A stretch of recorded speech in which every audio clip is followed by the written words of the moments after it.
Another edition of Big Z Sports 2-A-Days now out here in Bowerston, the Conotton Valley Rockets, home of the Rockets, Rocket Country, whatever you want to call it. Yeah. Nick McWilliams, Daniel Adams here, bringing you all the preseason coverage you would possibly need for Conotton Valley. A very, very hot one out here today, but something tells me that Head Coach Don Hertler Jr., I think he's okay with that. Maybe toughen up your players a bit before the season. Yeah.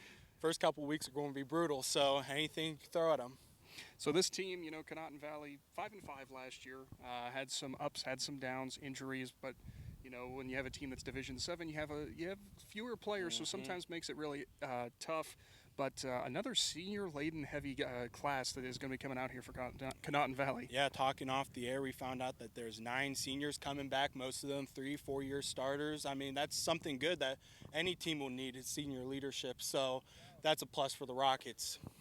And of course, some key losses here. Maddox Walters, we know what he did at running back last year. He was phenomenal for this team. Brett Putnam, a wide receiver, had his name a few times, but still got some good returning names here. Zach Putnam, the sophomore quarterback and linebacker, and of course, Mr. Do-It-All, Evan Rice. We saw him here. We saw him line up at quarterback once or twice, but a lot of carries out of the backfield, and he's a bruising runner. Someone we're going to hear a lot of from here. So. Coach Don Hertler Jr. here for the Conotton Valley Rockets. Coach, we love being out here in Bowerston, out in Rocket Country, to come see Conotton Valley and a beautiful field you guys got up here. A hot day, though, to be starting off with 2-A-Days. Oh, yeah, getting us ready for week 1. So the hotter it is, the better it is for us to get in shape because we have limited numbers like a lot of schools our size. And so we're looking forward to getting them in shape and getting ready for week 1. Now, looking back at last season, I know a lot of coaches will say, well, we don't worry about last season, but 5-5 mark, losing in the first round of the playoffs. You had some ups, you had some downs. Injuries obviously played a part in this as well. Kind of grade your team's performance from last year.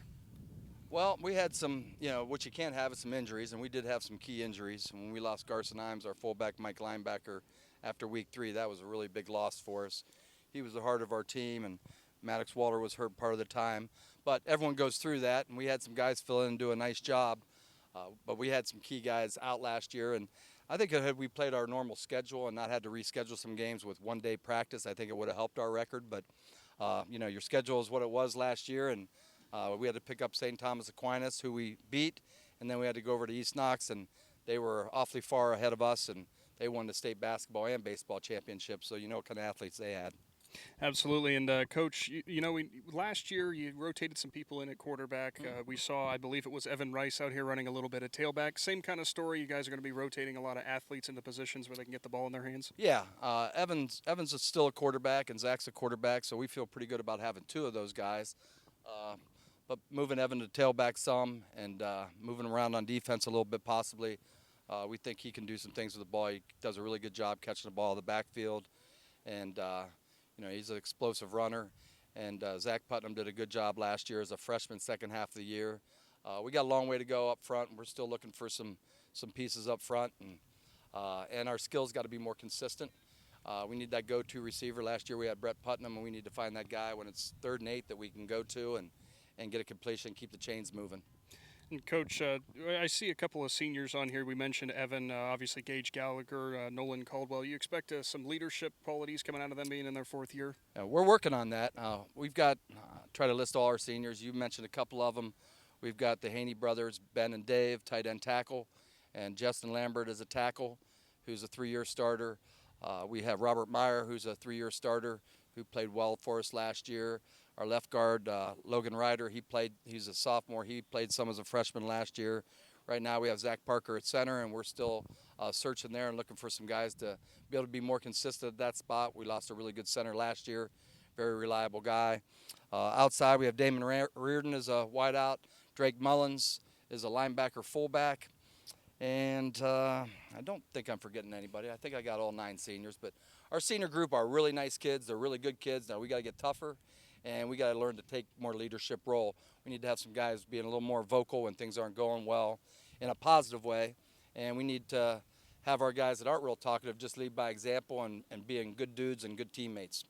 Coach, I'm sure if you forgot any of them, they'll be sure to let you know if they see this later on. But looking at your schedule real quick, a couple of teams you guys have not played, or did not play last season, I should say.